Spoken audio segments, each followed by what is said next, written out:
Eto, pumunta nga tayo dito kay Harry Roque, mga bossing. Nanonood ako, hindi ko alam kung mautog na yon o ano ba, kokonti ang tao, eh. Kumbaga press conference ho, eh, 'no? Mautog. Ngayon lang ho, kakatapos lang yatang mag-live o baka naka-live pa ho, mga kababayan. So, nanonood ako. Ang bungad nung kay Harry Roque, mga bossing, naubusan daw ho ng bigas. Eto, ang source ko nito, yun mismo kung ano yung mga naka-live doon sa mautog-mautog nila ngayon na press conference. Gano'n pa din ho, murahan, galit, ano, mapa-press conference at mapa-rally sa labas, eh, murahan at gano'n lang din po ang pinag-uusapan, eh, mga bossing. Bungad ni Harry Roque, eh, ang Presidente Duterte, eh. May pinatawagan sa akin, "Yan ka na naman, Roque." Joby Hossein, shout out sa inyo. Ano, Telma Petroska, oh. Sino pa ba? Jocelyn Climaco. Eh, mga kababayan, sabi ni Roque, may pinatawagan sa akin si dating Pangulong Duterte. Ayan ka na naman, eh. Baka na naman mamaya, eh, kagaya din yan nung ano, kagaya din ho mga bossing nung isang gabi ho, hindi ako makatulog. Hirap na hirap, hindi ako makatulog kasi ba naman ho, tumawag sa akin si dating Pangulong Duterte. Keso daw any moment daw po, eh, huhulihin na siya ng ICC.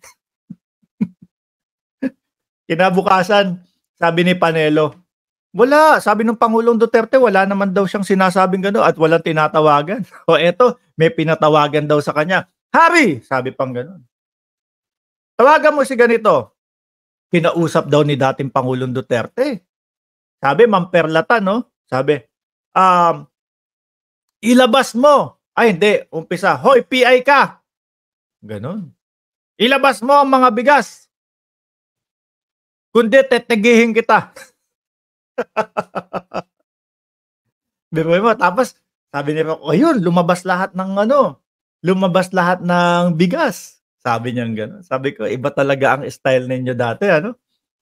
Kung totoo man yung sinasabi ni Harry Roque, ano? Biglaan, gulatan, sindakan, biglang pumasok sa isip ko, hindi kaya nasindak din tayo nung panahon nang siya ay kumakampanya sa pagka-presidente, mga kababayan? Kasi yung sa West Philippine Sea, eh, di ba? Oh, itatara ko ang bandila ng Pilipinas diyan sa West Philippine Sea, ganito, ganyan. Oh, biruin mo.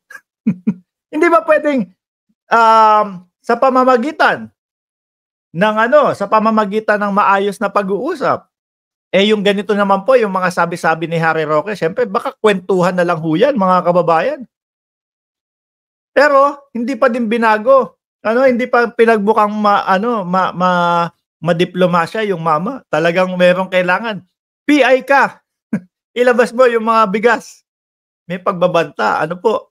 Hindi kagaya ho nito, mga bossing. Ito, tinatarget. No po? Tinatarget ng ating Pangulo, no? Yung 29 pesos na bigas, mga kababayan. Kung sakali ho, eh, sana matuloy. At talaga namang kitang-kita ho natin, mga kababayan, na ginagawan ho ng paraan. Di ho ba? Sabi ni Cosmo Depender, anak niya exporter ng rice. Eh, baka doon din ho. Baka kaya mabilis. Ano? Okay, go! Pasok na yan! Ito, tama ito. Tama ho ito, sabi ni Pinoy Structural Iron Worker sa Canada. Kaya nasira ng husto sina Sara at Digong dahil kay Roque na yan. Kung ano-ano ho talaga kasi pinagsasasabi. No, kung ano-ano. Ayan, eh, ngayon galit naman kay Trillanes. Paano hindi magagalit to, mga bossing? Kinasahan ni Trillanes. Oh. Nung kinasahan ni Trillanes, bring it on daw. Tapos, yun sa first hearing, hindi naman humarap. Nagpadala lang ng kanyang abogado. Eh, ako yan talagang, kinasuhan mo ako, o tara, magharap tayo, nasa akin ang katotohanan. Diba? Matapang ako, maisog ako. Eh, abogado lang. Baka hindi kaya makipag eye to eye contact ho kay kay dating Senador Trillanes, mga bossing, eh. Kaya ganun ho. Diba? Matapang lang ako sa social media, matapang lang ako kapagka nasa SMNI ako. Oo, tapos wala pala. Napanood niyo ba 'yun, Pa-Engchu? Oh, may nagdala na ng bandila ng Pilipinas sa West Philippine Sea, talo pa si Digong. Totoo. Trillanes may yagballs. Si ano meron madam, anong meron ho si kay Roque? Ano kaya meron kay Roque? Biruin mo 'no, patuloy pa din sila sa mautog nila. Wala nang naniniwala sa kanila. Oh, ang napapabalita, Japan naman ang tatargetin. So yung mga taga-Japan diyan, welcome ba talaga ang mautog diyan sa Japan o baka makihalo na naman yang mga yan sa sa parada ng kung ano man. Kagaya ho nung nasa New York, mga bossing. Sa New York, palabas nila dito sa mga taong bayan. Napakadaming pumunta. Yung pala, nakihalo lang doon sa sa rally ng hindi, sa Independence Day na pagse-celebrate. Kung makita mo, lahat masaya. Yung kanila, nakaganon pa parang sila lang yung galit. Sabi ko, ano ba yan? Ang ayos-ayos nung parada, ang ganda-ganda ng mga ipinapakita, puro positibo lahat. Biglang pagdating sa hanay nila, puro kaganon pa Puro mga galit yung itsura. Oh. Naging negative. Ano ho, mga bossing? Ay, Diyos ko po. Yung style ng maisog nila, simula po nung Davao, hanggang ngayon po, kung ano man yung gagawin nila, pati sa New York, mga bossing, panay paninira lang ho. Paulit-ulit lang ho. Ang talagang hindi ko lang marinig, yung supalpalin, ni Vic Rodriguez, itong si Glenn Chong. Kasi simulat sa pool naman ho, ang isinisigaw ni Glenn Chong, nandaya daw. Si Pangulong Bongbong Marcos. Samantalang siya, sabi pa niya itataya ko lahat ang pangalan ko. Wow. Glenn Chong, feeling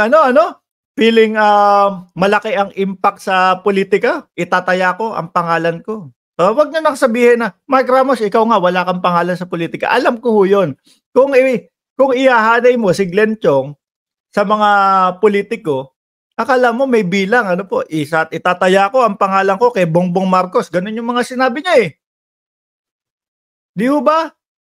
O tapos nung hindi napagbigyan, nung siguro na-realize ng Pangulo, wala tayong mahihita dito kay Glenn Chong. Mukhang bagsak ang nito, bagsak ang resume nito. Sorry. Hindi naman pwedeng basta-basta na lang tumanggap ang ating Pangulo, mga kababayan. Siyempre, kailangan din yan, mga bossing, na salain ho talaga. Di ba? Ang hinihintay ko na lang mga kababayan, supalpalin ni Vic Rodriguez. Pare, iisang rally tayo. Kasi sabi ni Vic Rodriguez, para sa katotohanan siya. Pare, isang rally tayo. Mali ang sinasabi mo na nandaya si Bongbong Marcos kasi saksi ako dun na talagang nanalo. Siguro hindi na din pwedeng sitahin ni para silang dun. Para silang mga panabong na mga manok dun. Ano ba itong isang grupo na ito? Magkakakampi ba to o hindi? O kaya tahimik na lang si Vic Rodriguez. Nawala yung isog. Di ba? Di ba ho? Mga kababayan, nawala yung sasabihin niya daw yung totoo, yung mga katotohanan. Balik tayo kay Harry Roque. Mukhang malalaglag na naman sa iyo si dating Pangulo Duterte Yan ka na naman, bumanat ka na naman dyan. Kesyo, PI ka, ilabas mo yung mga bigas. Malilintikan ka kapag hindi mo nilabas. Akalain niyo ho yun, mga bossing. Chief Amo, sir. Sa ngayon ang kagandahan sa ating gobyerno, mga kababayan, hindi na nila masyadong pinapansin yung mga paninirang ganyan. From Maharlika, Roque, at kung sino-sino pa mga bossing. Ang ginagawa, kayod na lang ho ng kayod. Ai Chang, shout out sa iyo. Maribel, Milet, Di ko lang maintindihan mga prinsipyo ng mga yan. Bakit kailangan ipahiya ang buong mundo? Correct. No? Tama, dumadayo pa ng do sa ano, mas maiintindihan ko pa ho mga bossing kung unti-unti silang nagpapakilala sa taong bayan na tatakbo, eh. Pero siyempre behind the camera, binubulong na nila 'yun. Behind the camera, "Oh, tatakbo ako senador ha." Gano'n. Eh, kasi ngayon napakaaga pa siguro, eh. Pero dapat sabihin na nila agad 'yun, 'no?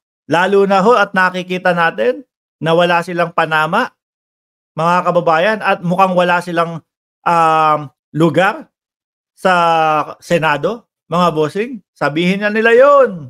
Oo. Hindi pa pinagbabayaran ang kasalanan ng mga Duterte at Roque sa bansang Pilipinas ngayon. Tayo'y sinisingil ng China sa kanilang kataksilan.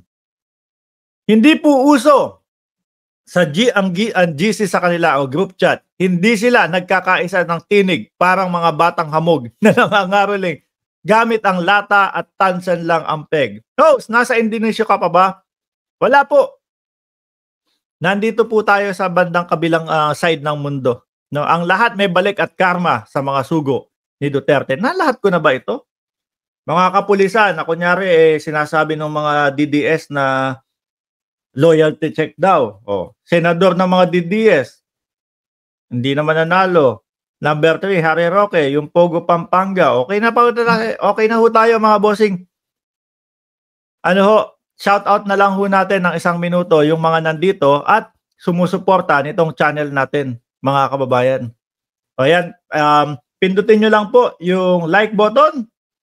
And pagkatapos po, pagkapindot nyo, i-comment nyo dyan kung pang ilan para ma-shoutout ko po kayo ng 1 minuto. No? Gorgeous Annabel, Erod, good morning Mark, watching from Milipitas, California. Angela Angel Fernandez. Yan. Wala na? Okay na? Wala silang panama, wala naman sila talagang tama.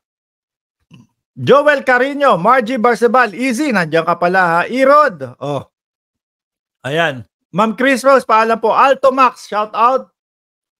Bambi Queen, ayan, salamat po. And Ed Gonzalez, salamat po. Gemini Star, Al Mumtaz Al Hobi, watching from Oman. Aba, umaabot pa tayo ng Oman talaga, ng Middle East. And Cruz, okay na. Muli po, ako'y magpapaalam na. Maraming salamat po and God bless po sa ating lahat, mga kababayan.